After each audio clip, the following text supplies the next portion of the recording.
We have the new map of Warzone coming out in about a week, and Sledgehammer dropped a bomb on us today. We have all the news that's coming out for Season 1 of Modern Warfare 3 and everything that's coming new, of course, to Warzone. Now, I'm going to go through this patch note on kind of a chunk-by-chunk basis, and I'm really looking at this through a lens of competitive Warzone. So what do a lot of these things mean for kill races, 2v2s, customs, World Series of Warzone, and just general overall health of the game. Now, I'm going to tell you off the top, I am really excited for a lot of the things that are coming here in Season 1 when it comes to the new map, Urzikstan, that's going to be dropping.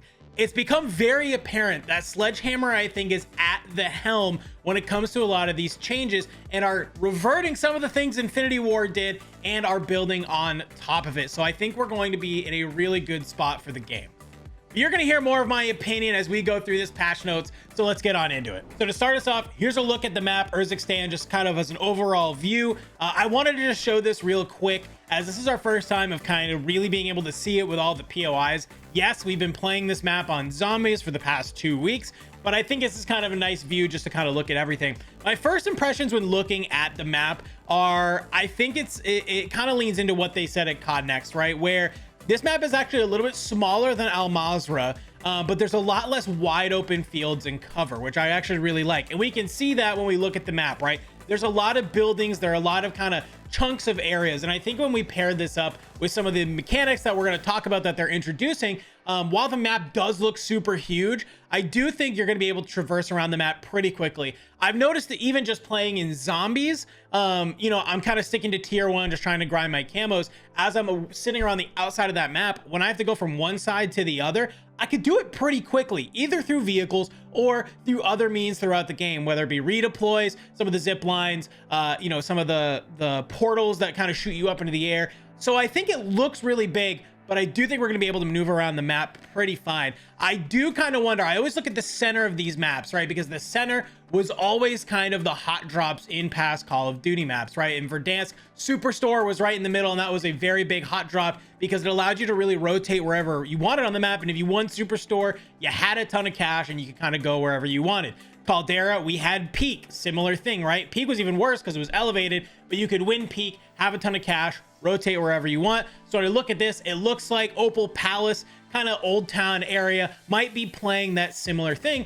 But look around it. There's all kinds of areas that it looks like you maybe can land on the outside and then rotate in and not let that team have free reign. So I don't know. I'm looking, you know, at this map, but the thing yet again, well, there's a lot of POIs, a lot of places to loot and maneuver around the map. It has me excited. We're not going to go through every single line of this patch, but if you want to go look at it, definitely do that. But there are a lot of the things I want to highlight and that we're going to be going on through. So the first thing is obviously movement updates. We've known this is coming, but now we now get a definitive list of the things that we can expect in the game in Warzone at launch, being slide canceling, tack stance, ADS while sliding, running while loading, a slight movement boost when using stims, and it looks like there are some even future things that are coming down the pipe. Realistically, what to me this means is that they're kind of bringing us back to Warzone 1 movement. Now, will I think it'd be as good as Warzone 1? No. But I think it's definitely getting us back there as opposed to sort of the clunky movement that we had in Warzone 2. The biggest ones that I think that are key to this are the running while reloading, and the fact that we have reload canceling now is huge, and also the ADS while sliding. Okay, that's in multiplayer right now. You need to run a specific boot in order to unlock sort of that ability, but it looks like in Warzone 3 we're gonna just have the ability to do that naturally, and I think that means a lot, right? When you're able to kind of slide in through doors, you're playing these close quarter situations, by being able to ADS up, especially with some of these SMGs or other weapons that have some pretty quick ADS times on them, I think it's going to allow you to get the jump on some people. Next, we have kind of just some general gameplay updates that they're making. These are kind of just things that go across the entire game, and there are some really impactful ones in here, and some that I think probably we'll kind of forget that they even did. But starting at the top, number 1, a backup pistol. Okay, so you're always going to have a dedicated pistol while you're either climbing ladders or swimming or ledge hanging, no matter your loadout. And I'm going to kind of put in the second one with this, which is alongside that dedicated pistol, water is getting a lot more visible, right? We saw in Warzone 2, water combat became a really big part of the game, and it looks like they are sticking to that on this new map of Urzikstan. Now, before, you would get to those water zones and you had to make sure that you had a loadout that was set up with like an F-Tac Siege or another pistol that you felt comfortable with, because if you got in those water situations, you wanted to be able to have a strong pistol in order to take those fights. Now, sounds like you kind of don't need to do that, right? Either if you're on a ladder, you're already going to have a pistol. If you're in the water, you're just going to have a starter pistol at your disposal. Now, one thing I'm kind of thinking of, we have these aftermarket parts that are kind of changing the way guns function. So I would not be surprised to see in a competitive setting if people still have some of these water loadouts with maybe that Renetti with the aftermarket part on it that makes a full auto borderline SMG. I think if you're rocking that thing in the water, you're definitely going to be able to rack up a number of kills. So we could still see where players are going to have water loadouts, but I think for general, for pubs, even if you're just playing ranked, this is super glad to have. I also love that you have it while climbing ladders, because there are a lot of buildings that the only way you can get to the top potentially is by ladder. And so by even just having a pistol, maybe you can sneak up there, right? You're able, there's two people camping a roof. You're able to get one with your pistol, and then you're able to jump up on top while they're kind of dealing with that, surprise them and take out the second player. These are just some ideas that I have. I think it just opens up more sort of play lines on the map. Next, we have the manual gas mask, which sounds really good at first, but I've kind of heard some feedback from some of the players at COD Next and who've been able to kind of feel this at firsthand that maybe this isn't the best thing. But just to read it here for you, you can now manually choose when to equip the gas mask. When looking at a gas mask on the ground, players are presented with two options. You can either equip it or stow it, like most equipment. Equipping the gas mask will begin the equip animation of putting it onto their face. Stowing it will place it in the backpack for players to manually equip at a later time. As a result, the animation will no longer interrupt gameplay, and importantly, players will only hear the heavy breathing sound effect while in the gas. The line here that's curious to me is, as a result, the animation will no longer interrupt gameplay, because that's always been the biggest thing, right? Is that, okay, you're playing near the edge of gas starts moving in, your character can't do anything else besides they got to go through this huge animation of putting on the gas mask that's there. So I'm hoping what that means is that maybe that animation is gone, like you only have to do it once, that if it goes like, it's only the first time you equip it that animation goes through, and then after that it's just there. That's what I hope that means, but we'll have to wait to get our hands on it to really see what's going on. And to kind of pair with that, there's the experimental gas grenade, which is a tear gas tactical, which now deals gas damage, but if you're wearing a gas mask, you won't take any of that damage. To me, I feel like most of the game you're rocking with a gas mask, right? It's always kind of one of those things, you have extra cash, you're rolling up to a buy station, you're always like, do I have quick revive? Do I have a gas mask? Those are always the first two things you want to try and purchase, and then maybe you're looking at UAVs or other things that you need in your back pocket. So I think it could be cool. You could catch some people off with it, but I think, stuns, flashes are going to be way more useful. Probably now that stims give a small speed boost, players are going to be highly prioritizing stims at all time to have them. So could be one of those things you find on the ground that maybe you can make some use of, but I don't think it's going to be this thing that players are really kind of gravitating towards. This next one is really just a huge quality of life, dedicated ammo slots. Okay, so if you remember kind of in Warzone 1, we had this, and then Warzone 2, it went away. Bringing it back here for Urzikstan.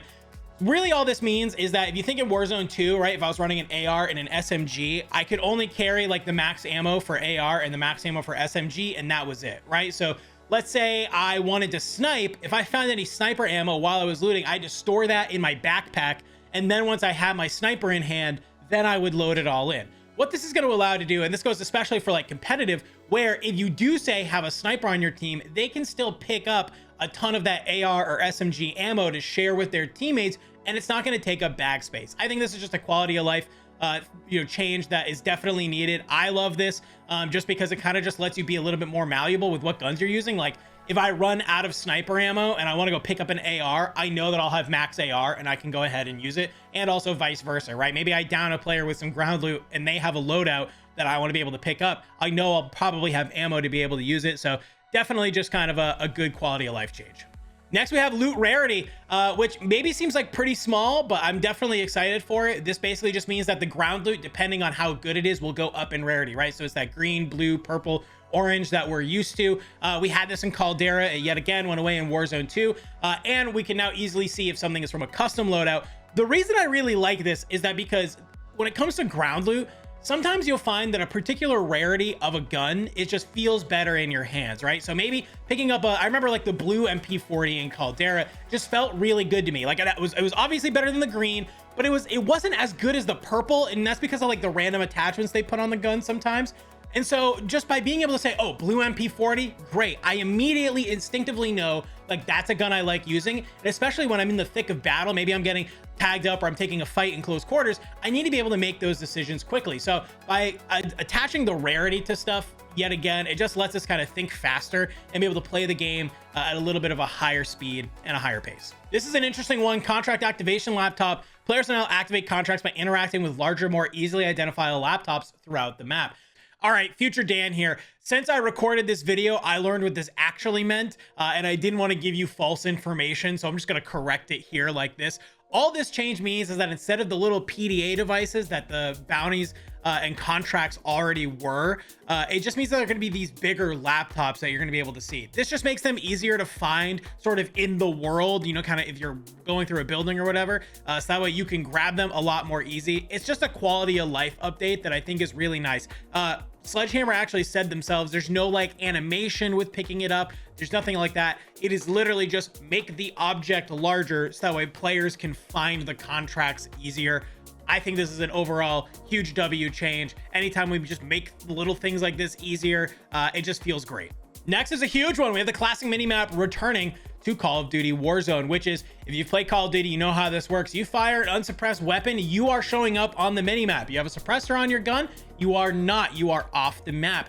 This is kind of a big deal, I think. Early game, when those engagements are happening, if you're watching your minimap, you're going to be able to know where those players are, right? So by these fights happening early on, you'll get a solid idea of where these players are kind of taking these engagements and be able to third party, fourth party much easier off of the rip. I do think this is also going to promote the use of suppressors on loadout weapons a lot more. Now, we've seen in Warzone, in a lot of the metas, you were already usually throwing a suppressor on it, especially if I think back to like Warzone 1 and Caldera, like a lot of those meta guns we were throwing suppressors on just because they help usually with bullet velocity or recoil control. And I think you'll see the same here. It's just kind of a more of a reason to use a suppressor now, especially on snipers too, right? Because snipers, you're going to take that one shot, and if somebody just sees your dot pop up on the map like very quickly, they're going to know you're a sniper, and they know you're probably not moving around a whole ton.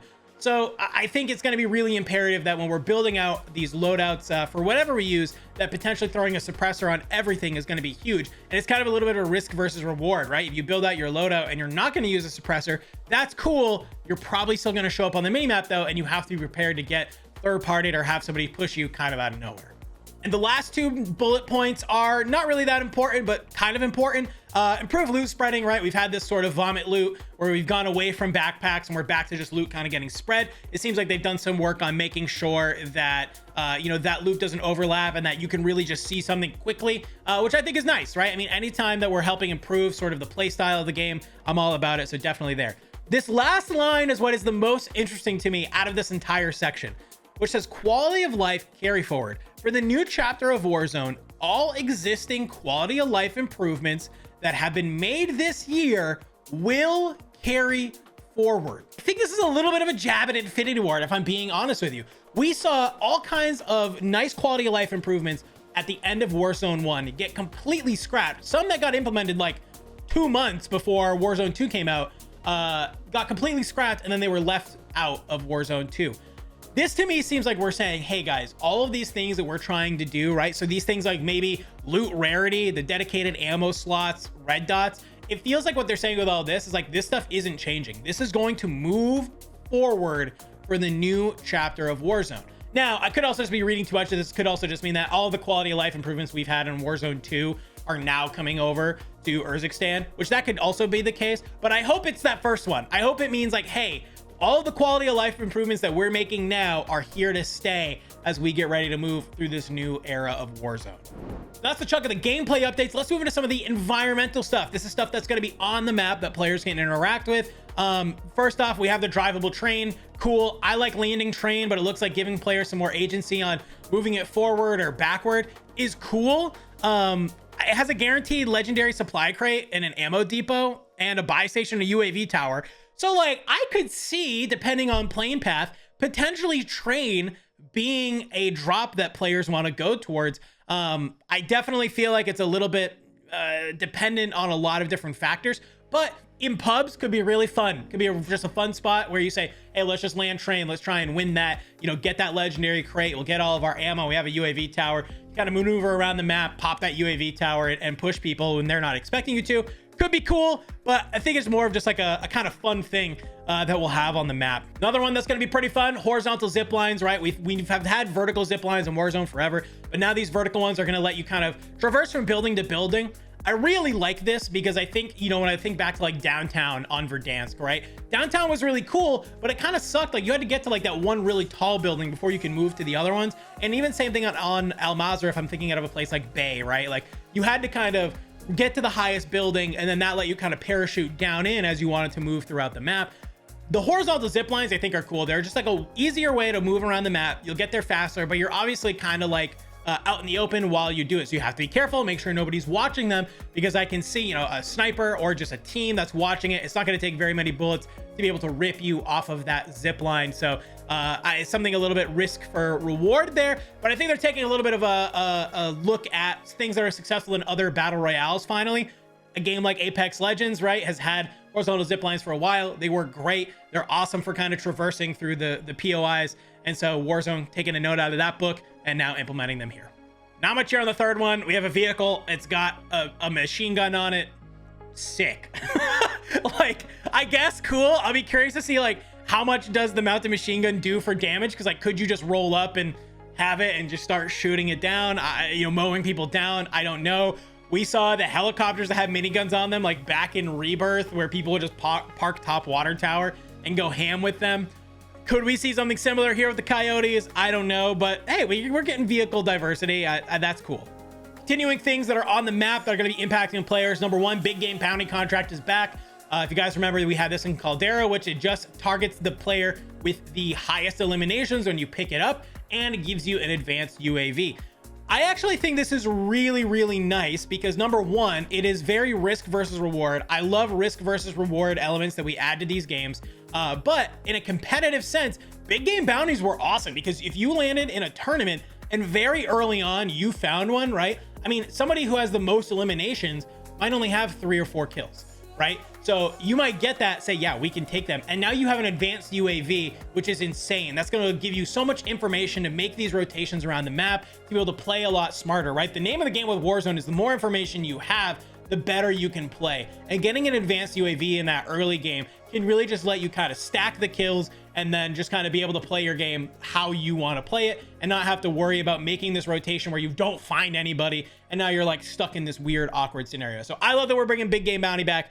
Really, really, really cool. We also have this flyby public event, which is kind of a really cool thing where, similar to fire sales, I think what they're trying to do is like these public events that allow people to just use buys more, where just drones are going to fly through. They're going to drop additional buy stations, kind of like, I assume they'll be like the mobile buys. I love this, right? You might be in one of those situations where you're kind of stuck in no man's land. You have the cash, you're trying to get your teammates back in, and it could just be one of those things, kind of like a jailbreak or a fire sale where it's like, oh my God, like here we go. Like these are here. You're able to buy your teammates back. Maybe you're able to buy some crucial items, and it just kind of feels cool as you're playing the game. So definitely a fun public event. I like the public events that don't feel like they impact the game too much, and that one feels like a great one to me. Like nobody's going to be upset that a flyby event happens. Sometimes with the jailbreaks, you know, it allows people to come back in, and then all of a sudden, like you had your game plan set up, and all of a sudden it's gone all for naught. But now it's feeling good. And lastly, we have the updated strongholds. Now, obviously with Warzone 2, we got the strongholds and black sites.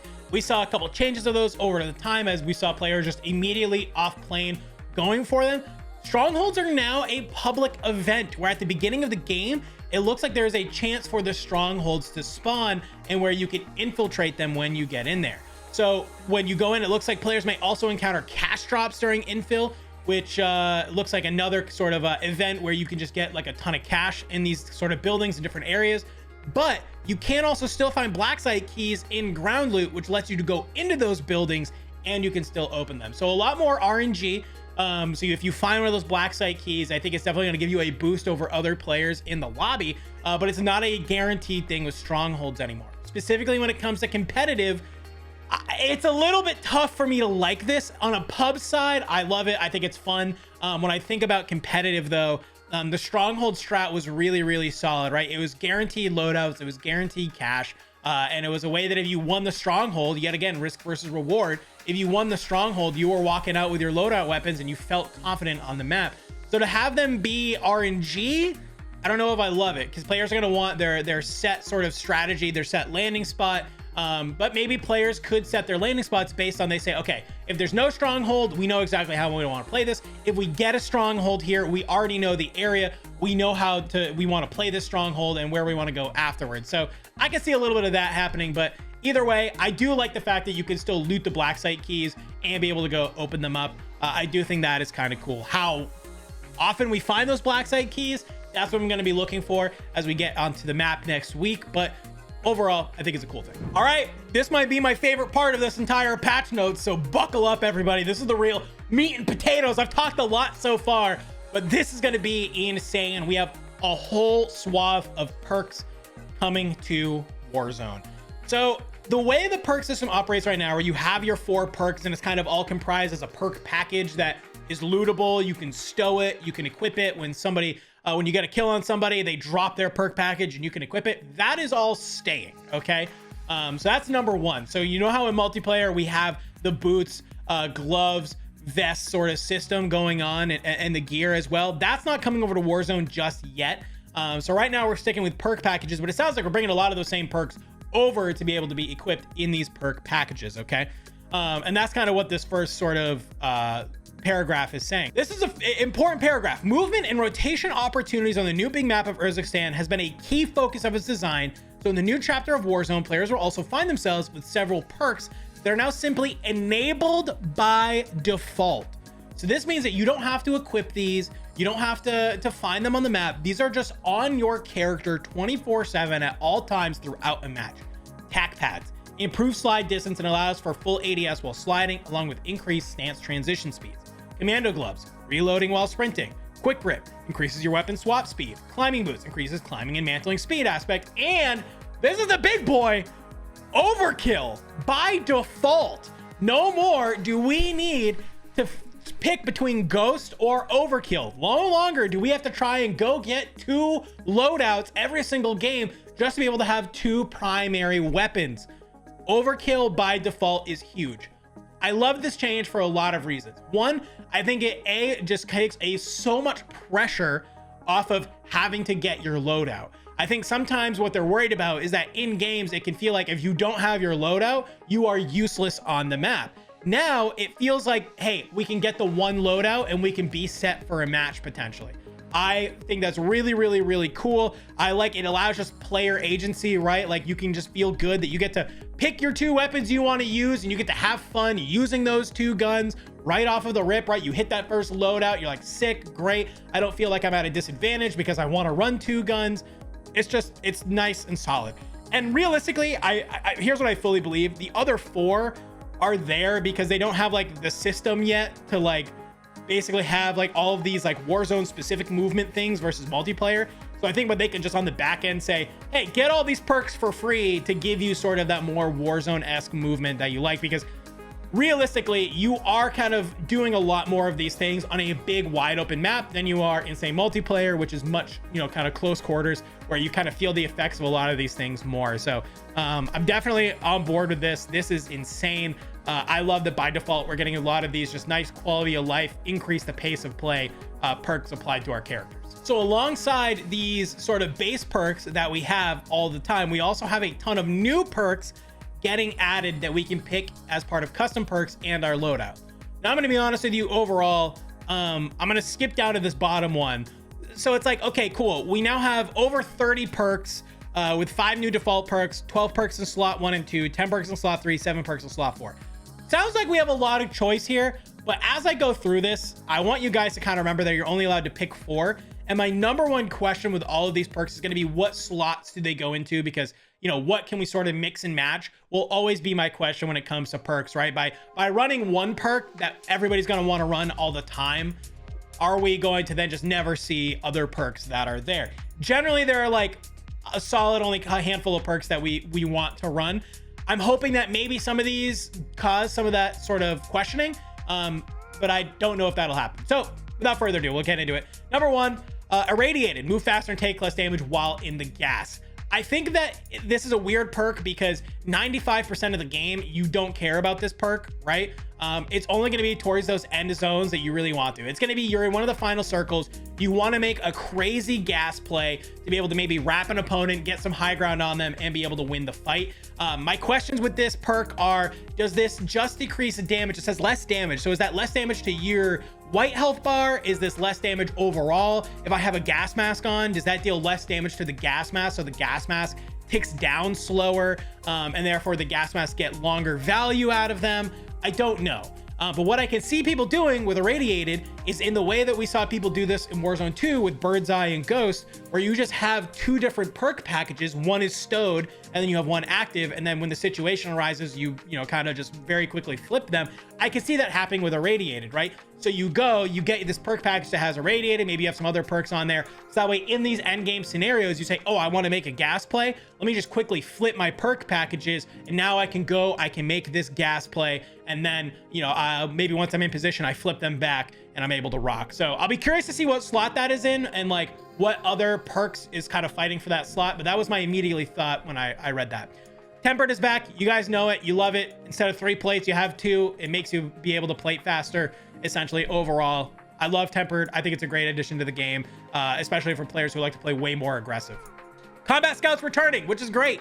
Bullets you fire briefly ping an enemy for you and your squad. If you played Caldera, you knew this was there. This is a great perk to use, especially when people are kind of trying to snake headies. It's just way easier than trying to live ping everybody if your team just kind of sees someone.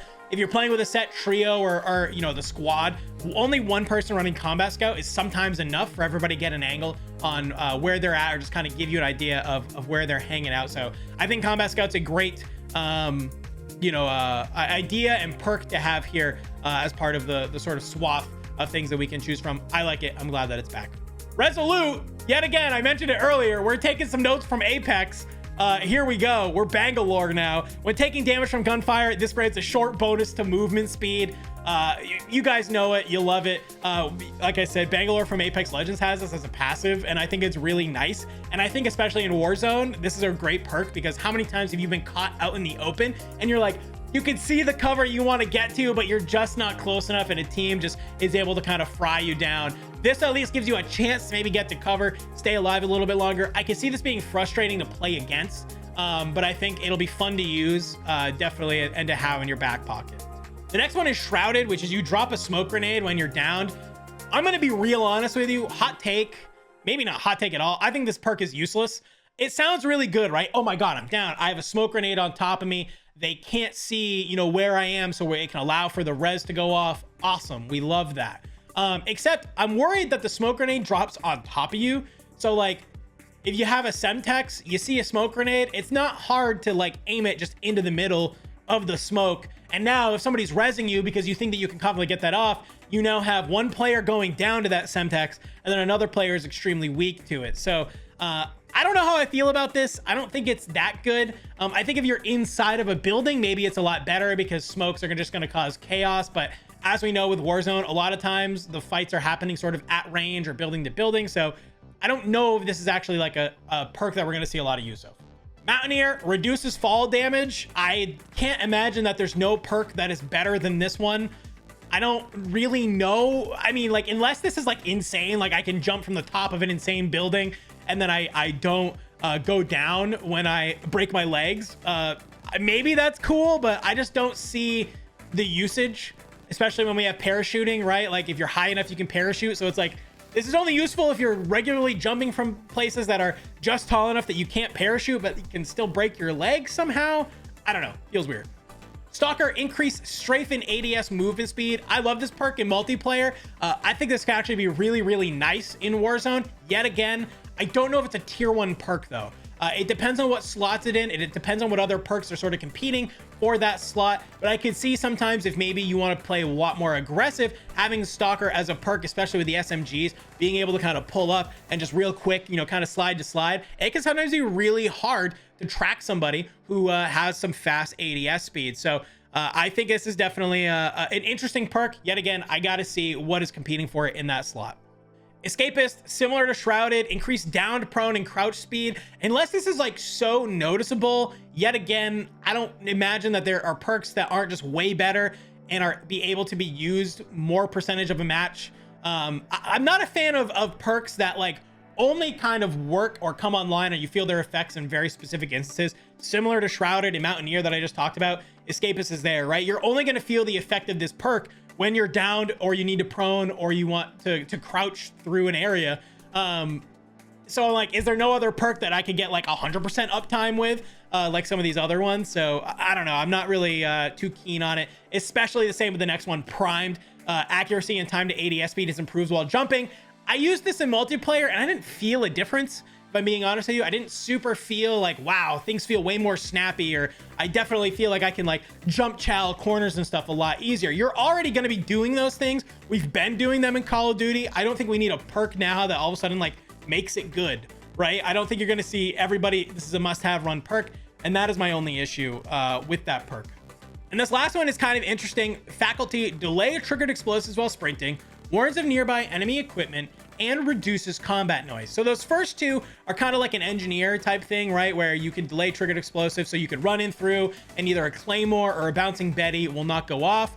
Good for aggressive play styles. That's kind of nice. Warns of nearby enemy equipment. Yet again, you can see things through walls. That's kind of nice to have, but how useful is it? You know, kind of questioning. And the one that's intriguing to me is reduces combat noise. This seems like they maybe included Bone Conductor from multiplayer kind of in this, which could be interesting. If it reduces combat noise and allows you to hear better, maybe potentially that could be something that players are really sort of gravitating towards. So overall, I'm really excited about these perks. Some of them I think are duds. I think the other ones are going to be really great. When it comes to competitive, yet again, right, Irradiated is one that I'm really going to be looking at. Tempered and Combat Scout are huge. I think a lot of people will run Resolute just because of that bonus and being able to play your life and stay alive. But kind of from Resolute down, I don't know if any of these are really going to be must-haves. I think it's maybe could be play style. If you're a casual player, I think maybe casuals might find them more enjoyable. But when it comes to competitive Warzone, I don't know if they'll really have, you know, that much of an impact. Next, we have a new Gulag coming to Warzone, and it is sticking to 1v1. Thank you, COD gods, for not making us go back to 2v2. Nothing super crazy about the Gulag. Really, the only thing that are changing now is that instead of a flag you have to cap, there is now a rope that comes down, and you got to run up and you can use the rope. It's a zip line that you go up out of the top. You can get shot off of it, but essentially if you hit that and you make it to the top, you're able to get out of the Gulag. I do like that. It's a little bit more thematic to basically what the whole point of the Gulag is, but it is kind of cool. So 1v1, you have that. It does look like there are now Gulag public events, which I don't know how I feel about yet, if I'm being honest with you. The first one it's called Go Again, which is you gain an additional Gulag attempt if you lose the first fight. Sure, whatever. Just feels like a little dumb. Like, it's not something that like, oh, let me take advantage of this, right? Public events to me are things that should be like, oh, this happens pretty rarely, like let me take advantage of it, right? This is just like, yeah, I mean, if you suck, who cares? Like, you get to go again. Cash grab, this one's actually pretty cool. It just means that there's more money on the floor and there's a big stack in the middle of the map. This is pretty good if you're like the last player alive and you need to regain, and you know, if you're able to have this go off and you're the last player alive, you win your Gulag, you have a ton of money on hand, maybe you can fly back in on a buy station, get both your teammates back in, and next thing you know, you guys are regaining, you're able to move around the map. I think that's going to be really cool. And the last one is really interesting to me, Locked and Loaded, which is basically you get an AMG and SMG loadout with full armor. And basically, you know, as you know now, if you win the Gulag, you come back with the items that you fought in the Gulag with. So you could be coming back with full armor and decent guns out of the Gulag. So maybe this happens, your team is still in the middle of a fight, and you're able to come back with guns and you're able to help turn the tides of that fight. Or it kind of gives you a little bit more of insurance when you have to regain coming back from the Gulag, right? So you're flying back in, people might see you flying in and they say, oh, that guy's coming back from the Gulag, he's gonna have no plates, he has, you know, terrible guns, like let's go push him. Well, you're there with full loadout, some decent weapons, and then you can kind of bring the fight back to them, might be able to catch them by surprise. So a little bit interesting. When I think about Warzone competitive, that first one, Go Again, it just kind of seems dumb. I can see us maybe GAing that, where it's like, hey, you only get one Gulag life, in the same way that like we basically GA Gulag tokens right now. So I can see that. The cash grab is interesting though. I think that one and the loaded weapons, Locked and Loaded, could definitely kind of have an impact when it comes to Warzone competitive, right? For all of the things I just mentioned. Like, it allows for bigger regains, gives you a little bit more insurance that if you go to the Gulag, that maybe you can come out of this and that your game isn't entirely chalked just because you did go down and did get sent to the gulag. So I do like those. I'll be curious to see how they play out though when it comes time for customs and 2v2s. And lastly, you guys saw it at COD Next, the NVG, the night vision goggle gulag is here. Pretty fun.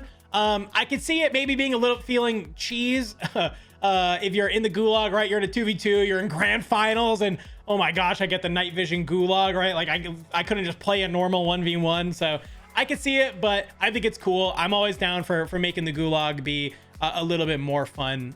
You know, that's there. So the last thing I wanted to cover as part of this patch are just a couple of weapons and things that are coming in season 1. Number 1, we're getting a new sniper rifle, which you can see here. It's a 50 cal sniper rifle, so the thing is going to pack a punch. I have a feeling snipers are going to be really good on Urzikstan, so I'm excited for this sniper rifle to come out and for us to get our hands on it. I love the longbow and the KV inhibitor. I think those are great. The Cat AMR feels insane. So if this thing is like a little bit more mobile than the Cat AMR, but can still maybe one-shot headshot, I could see it being absolutely insane. We also have a classic coming back, the Ram 7. The Ram 7 was actually one of my favorite guns in Modern Warfare 2019.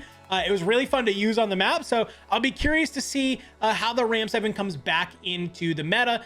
Will it kind of be up there? It was this kind of very low recoil, but still hit like a truck AR on Verdansk, and so seeing it here now, I wonder if it'll be similar, right? Where maybe it'll be kind of like just past mid-range where you can sort of take fights with it, but it'll still you know, be really effective. Probably not good at really long range, but at least at sort of that mid-range should definitely be able to pull up and be able to cause some chaos with. This is really interesting. We're getting a new launcher. The game only launched with one, which was a rocket launcher, right? A noob tube grenade launcher rather.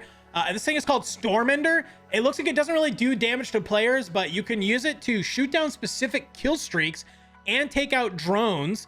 And then it has unlimited recharging ammo, and it basically looks like it can delay trophies, tactical and lethal equipment. So maybe, I don't really see this. Like maybe if you pick it up off the floor and you notice that there's people kind of holed up with claymores and trophies and all kinds of stuff in a particular area, I'm thinking maybe more customs where people are more apt to do that. I could see this maybe coming in use, right? It's not going to deal damage to players, but at least if you can launch it at things and then be able to kind of push a building or push an area where people are in, maybe, but it's interesting. I don't know if we'll see it being used. We have a new SMG. With any new SMG, these things are always either like bust or break, right? They either break the game as a new SMG because this thing is insanely overpowered, or it's just you're shooting marshmallows and the people, I'm watching my bullets fly off of the people while I'm shooting them up. So the SMGs are a little bit lackluster so far when it comes to Modern Warfare 3, and I'm not excited about them for when it comes to Warzone. I think the Rival 9 is still going to be the only sort of SMG that's really putting up numbers that we'll see people use. Maybe I'm wrong. Who knows? But it looks like this one, it says fit for aggressive running gun style plays. So to me, this feels like maybe like a Fennec where you're going to use it up close and personal, and it's great. Maybe for Resurgence, it'll be fine. But when it comes to actually full big map Warzone, it might be lacking a little bit. And then we have the TAC Evolver. Sounds French. Evolver, which is an LMG. LMGs, I'm always a little bit hit or miss with because we've seen LMG metas in the past in Warzone kind of come out. And so with every new LMG, I'm always trying to keep my eye on it because they are guns that can definitely, if they are too overpowered, can make the game feel worse. So with any new LMG, I'll be keeping my eye on it. We just got a new one as part of the week 4 challenge. Looks like there's another one that's coming out in season. It looks like it's able to fire 7.62 or 5.56, which is interesting. So we'll have to wait and see how that one turns out, but I'll be curious. I love that we're already getting new weapons though as part of season 1. That's everything I got for you for the season 1 patch notes. I think that overall, it's very apparent that Sledgehammer is trying to speed up the game.